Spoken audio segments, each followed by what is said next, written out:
Hi, my name is Zahava Wilson. Welcome to an examination of the pharmacological and non-pharmacological treatment of children with attention deficit hyperactivity disorder. By the end of this presentation, the objectives are that you will understand the definition, symptoms, potential causes of ADHD, identify the most commonly prescribed medications, and explain their mechanism of action as well as their potential side effects. You will also be able to discuss the benefits of physical therapy and other movement therapies and recognize the non-medical treatments for ADHD. Here's the order that the presentation will occur in. I will just give you a second to look that over rather than reading each thing once again.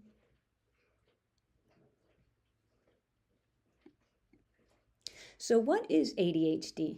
It is a neurodevelopmental disorder that's defined by persistent, inappropriate, inattentive, and hyperactive or impulsive behavior. It affects executive functions such as visual spatial skills, verbal, working memory, inhibitory control, vigilance, planning, and reward regulation. It stands for Attention Deficit Hyperactivity Disorder. It used to be called Attention Deficit Disorder, but in 1987, I believe the definition was changed because they recognized that the hyperactivity is part of the diagnosis in all children, whether or not they present with it. So why is it relevant for physical therapists? Because many of our children who we see for movement issues have diagnosis of ADHD. This disorder affects the quality of life issues for families and patients. It increases the risk for poor educational outcomes, injuries and accidents, teenage pregnancies, family conflict, and even potential criminal behavior. It can be associated with other psychiatric and neurodevelopmental disorders such as bipolar illness and schizophrenia.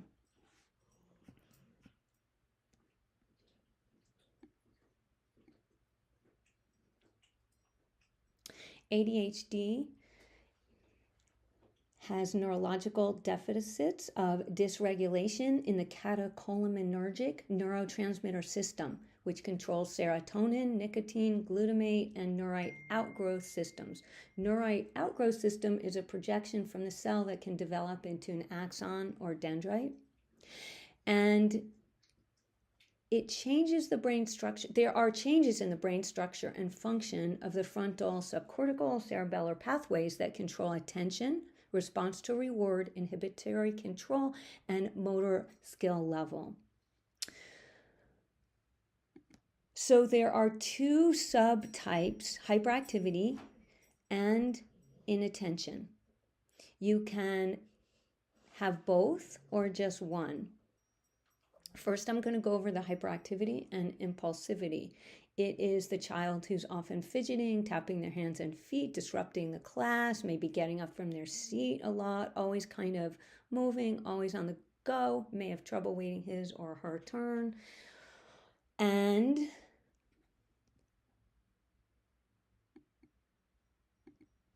the inattention subtype is poor attention to detail, trouble holding the attention on tasks or play.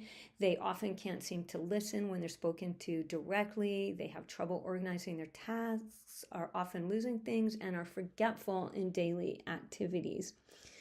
Again, you can have one of these subtypes or both of these subtypes. To be diagnosed, according to the DSM-5, you have to have several symptoms observed before the age of 12 or under the age of 17, at least 6 symptoms. And symptoms are, as I said, getting up from the table might be one symptom. Losing things a certain amount of times might be another symptom. There's evidence that the symptoms interfere with social or school functioning. So to be diagnosed, there has to be an interference with the child's performance at school or at home or in their social world. And the symptoms are not better explained by mental disorder or another diagnosis. They also have to be present in 2 or more settings. So, for example, not just home, not just school, but both. It's the most common developmental disorder in children. Pediatric therapists, as I said, often work with children with movement issues who also are diagnosed with ADHD. It's estimated that globally between 5 and 7% of children and adolescents have ADHD, but I have also read a higher incidence of 11% in a recent study by Coach Hill in 2023. Boys are more likely to have it as girls than girls. There are a number of theories of etiology. They think it could be that there are genetic factors, such as a change in chromosomal positions or chromosomal deletions or mutations. They believe environmental factors may be linked, such as preterm birth or low birth weight, social disadvantages, exposure to lead or other environmental toxins, and or maternal smoking and alcohol use. There's a new theory that it may be linked to prenatal inflammation, and that's evidenced by maternal cytokines found during pregnancy. However, no single factor seems to be determining whether or not a child has this disorder. It is thought to be a number of these factors linked together. A multi-dimensional approach to management is really what it takes to make a difference. So the things that have been shown to make a difference: medication, behavior therapy, diet, sensory motor therapy. These are all evidence-based approaches to management.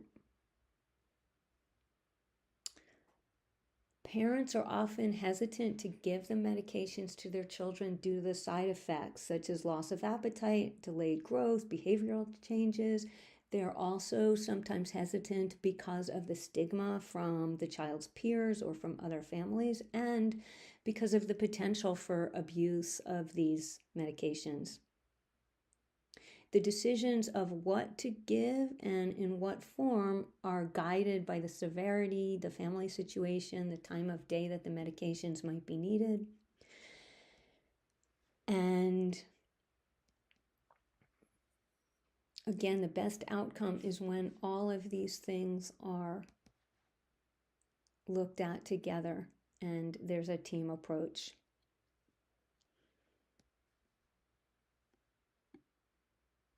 The most common medications include stimulants and non-stimulants. Stimulants are methylphenidate and amphetamines. Non-stimulates are atomoxetine, guanfacine, and clonidine.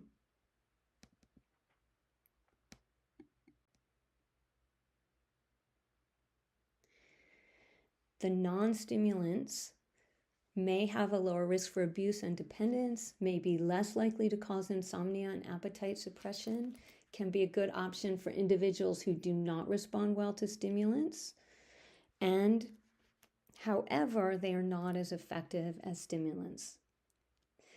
Why they work precisely on children with ADHD is not known. It's hypothesized that not enough dopamine and norepinephrine are present in the child's brain, so they're unable to block out irrelevant noises.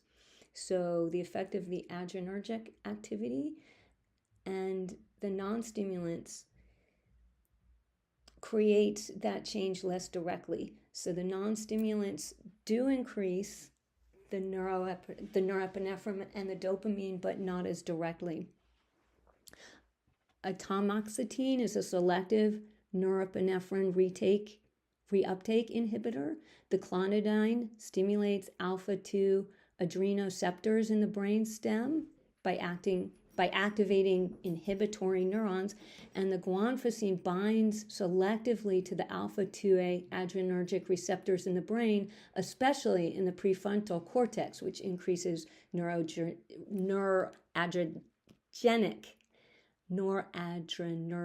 activity.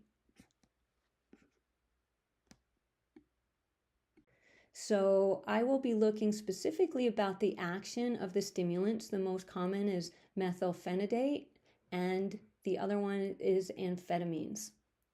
The primary action of the methylphenidate is that they block the dopamine transmitter and the norepinephrine transmitter, and which increases the intracellular activity of the dopamine and norepinephrine by preventing the reuptake from the synapse. The amphetamines do a similar thing, but they also increase the release of the dopamine and the norepinephrine. They do that by blocking the reuptake and also by stimulating the release. An additional mechanism of the amphetamines is that they inhibit the MAO, reducing the neurotransmitter breakdown.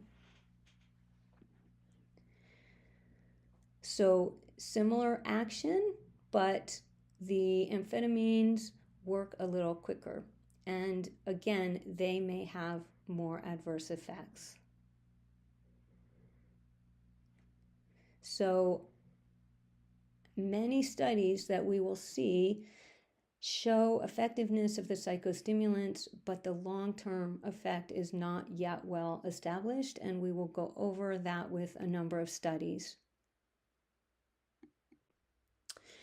This is a study that compared stimulants and non-stimulant medications that I put in there before I talk more specifically about stimulants. However, before I get into that, I think it's good just to have an understanding overall of the stimulants versus non-stimulants. And this study had 15 randomized control trials, a number of 4,648 subjects, and what they discovered was that there was not a lot of difference between the two. However, the stimulants were slightly more effective. So both were effective, but stimulants slightly more effective. Sometimes the stimulants, however, are not as well tolerated. They have more side effects. First, I want to show you the variability of how this medication is released. So on the left-hand part of the slide is the methylphenidate and all the formulations that it comes in. It can be an immediate release tablet. It can be a patch. It can be an extended release tablet. It can be sprinkles. It can be crushed. It can be liquid. Same thing with the amphetamines. And some can also be chewable. So there's quite a variety with how they get administered.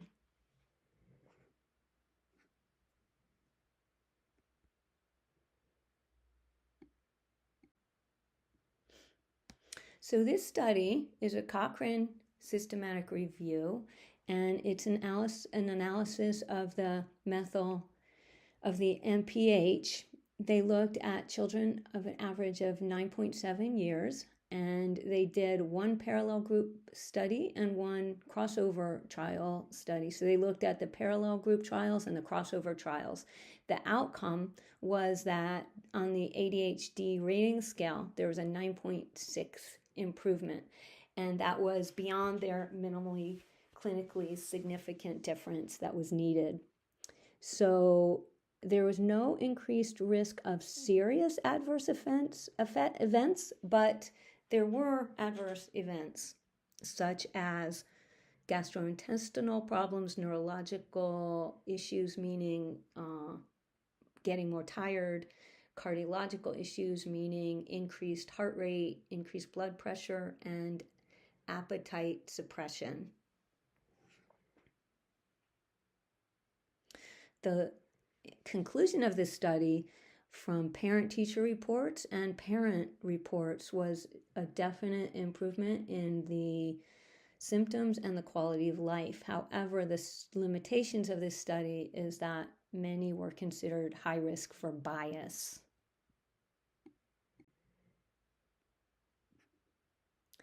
This was an RTC, double-blind placebo-controlled study, again, of MPH, and they found that all of the outcome measures, these were all tests that were performed.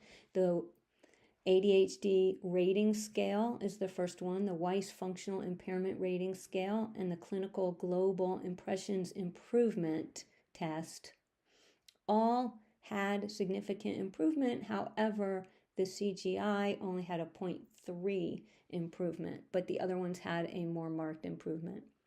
So these authors concluded that MPH can improve ADHD symptoms.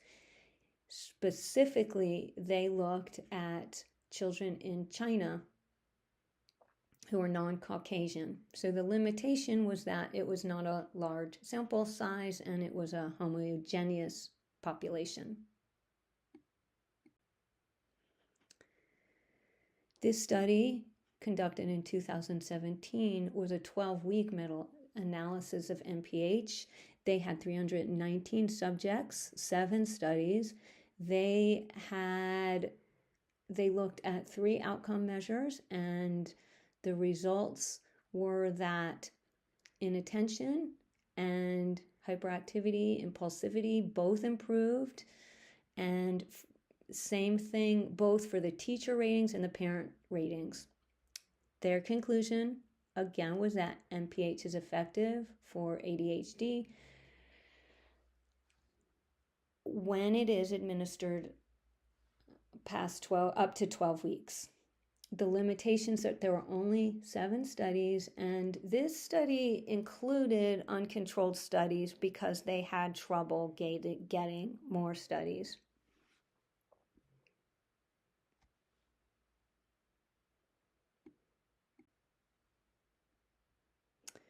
This study examined 1-amphetamine and MPH together. It's called LDX, and they looked at this for 8 weeks versus 6 weeks. So an 8-week trial was a flexible dose, meaning that they could take it at varied times, and the 6 weeks was a forced dose, so they had to take it at very certain times. The results were that the forced dose improved symptoms as well as the flexible dose. However, the forced dose only improved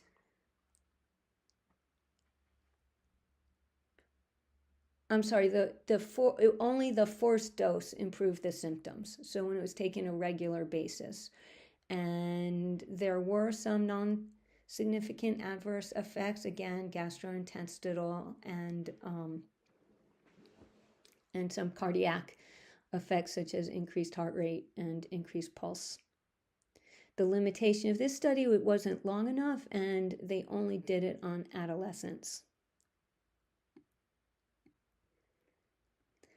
Another study of this particular amphetamine, again, as compared to the MPH, methylphenidate, was one conducted in 2023 with 196 children from 6 to 17 years old. They looked at a variety of outcome measures, and they found improvement in all of them.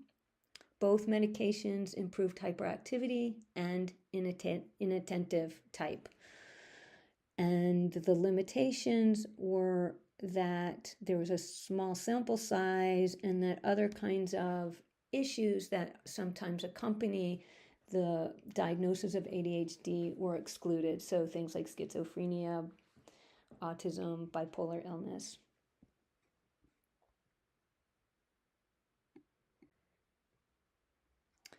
And this study again looked at amphetamines It is a phase 3 open label study for 52 weeks. They looked at children 4 to 5 years of age, 113 participants and 69 studies. There were adverse effects reported, and the limitation was that it was a small sample size, and it did not have a placebo. Because it was such a long length of the study, it would be hard to not treat a child who needed treatment for that long a time period. However, they did conclude that amphetamines improve the symptoms and that there really was minimal risk, only, again, symptoms such as decreased appetite and change in vital signs and body weight. Another limitation of this one was that it was a homogeneous population and that other psychological conditions were left out.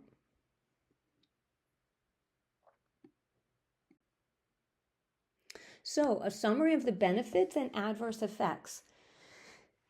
Some of the adverse effects can be decreased appetite, sleep disturbances, headaches, irritability, stomach pain, increased blood pressure and heart rate, reduction in height and weight, and seizures and tics. So reduction in height and reduction in weight gain. So with children, you're looking for them to continuously gain weight. So if that's not happening, that can be a potential adverse side effect. The studies all found that there was an effect, and many of the studies reported that the stimulants are more effective than the non-stimulants, but they are less tolerated. The amphetamines are longer lasting, but again, may not be as well tolerated. So, I'll say that again. Stimulants versus non-stimulants. Stimulants are more effective, but may not be as well tolerated. Within the stimulant category, the amphetamines are more effective than methylphenidate, but methylphenidate is not as long lasting, and amphetamines may not be as well tolerated.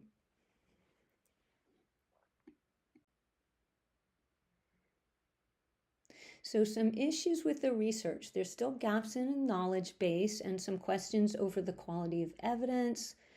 There's uncertainty about the long-term effectiveness and long-term safety. The comparative effectiveness of different medications still needs to be studied even more. And there's more need for outcome measures that target effectiveness beyond just symptom control. So maybe looking at changes that are occurring in the brain through EMGs or something like that.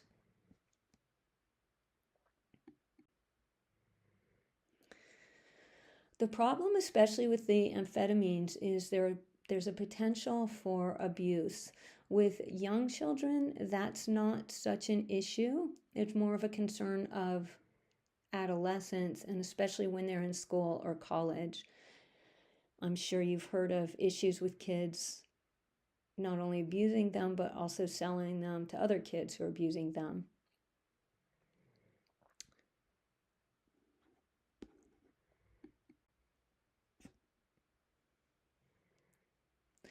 Non-pharmacological management.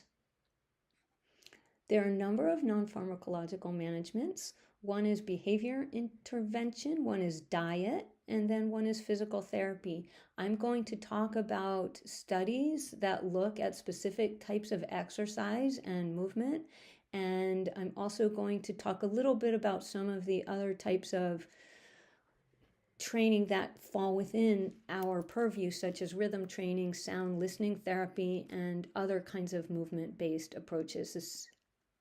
And we're going to look at the difference between a movement sensory motor-based approach and just pure aerobic exercises. As far as behavioral intervention, that is performed by a mental health professional or a special education teacher. Diet, it's important for these children to have omega-3s, high protein, and limit processed foods and sugars. These have all been found to have an adverse effect on the behavior of these children.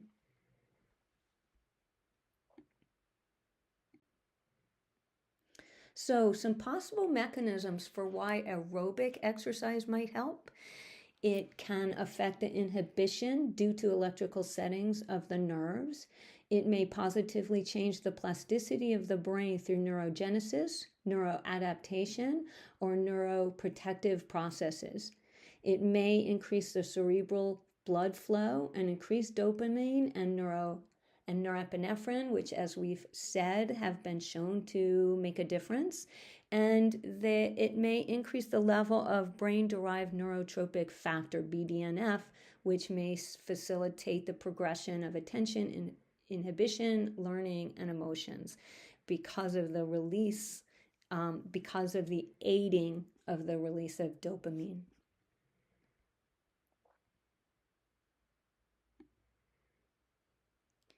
So the first study I want to talk about is a study that looked at a selected exercise program on specifically executive function.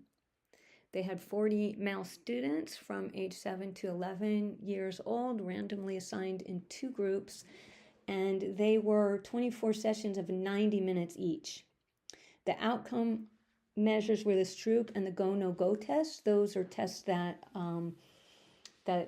really focus on inhibitory capacity. And the results were that the cognitive inhibition and behavioral inhibition both improved. So, a conclusion, the results showed an improvement compared to the group that did not receive the exercises. So the conclusion was an organized physical activity helps to improve the executive function in the children with ADHD. The limitation of this study was that all the participants were boys. This study is a meta-analysis of the different types of exercises. They looked at a total of 15 studies, and they also had about 15 different assessments. The results again showed significant change in the children who received the exercise compared to the ones who did not. And they concluded that the physical exercise can improve attention, executive function, as well as motor skills. The limitation of this study is that there were different types of exercise, duration, frequency, and that the quality of some of the studies was low. So again, the lack of homogeneity shows that it's difficult to determine all the time what type of exercise is really the best. So they looked at all kinds of exercises and concluded really that exercise in general makes a difference, but it didn't really specify which types were the ones that were most effective. So more research is needed for that. This study looked at what they call open skill versus closed skill exercises. And open skill means that the participants react in a dynamically changing and externally paced environment. And this induced the most results for executive functions, such as working memory.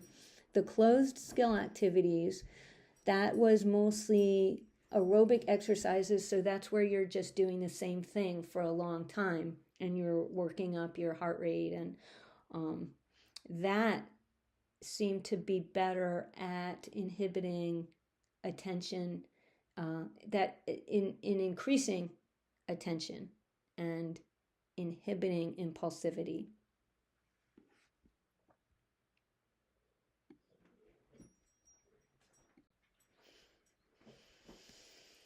Other types of therapies that can be beneficial and have been shown to be beneficial are rhythm training games. So like games that you might have to repeat the rhythm, the child might have to repeat the rhythm or do different kinds of rhythm with certain movements.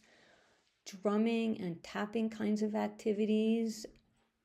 And that has been shown to possibly strengthen the basal ganglia function, because children often have issues with timing circuits and prefrontal attention networks. So rhythm training can work on all of these things.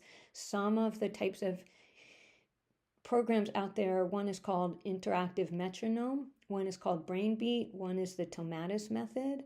They have all had research showing that they may be beneficial. There are other kinds of things out there, but a lot of them have not been shown through studies that they make any specific improvement other than just general movement, improving the attention and impulsivity and executive functioning of these children.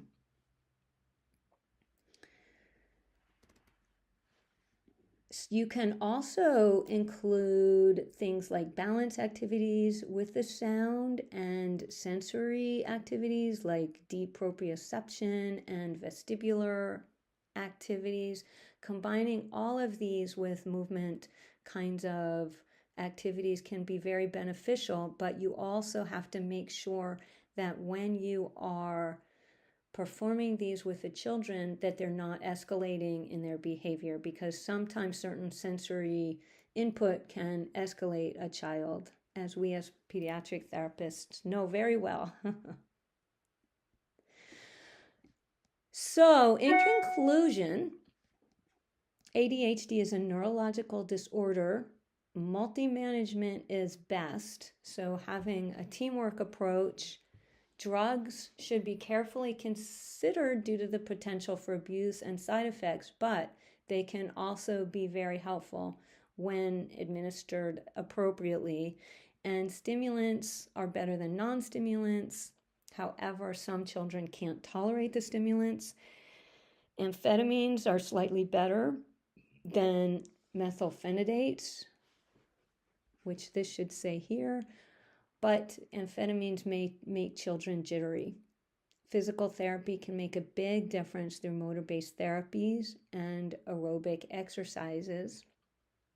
And we can also make a big difference by helping advise the families of what to do in terms of medication, other kinds of activities to do outside the home. We can help go into school and advise the school how to help implement some of these things within the school setting, and also help find other activities such as swimming, horseback riding, skateboarding.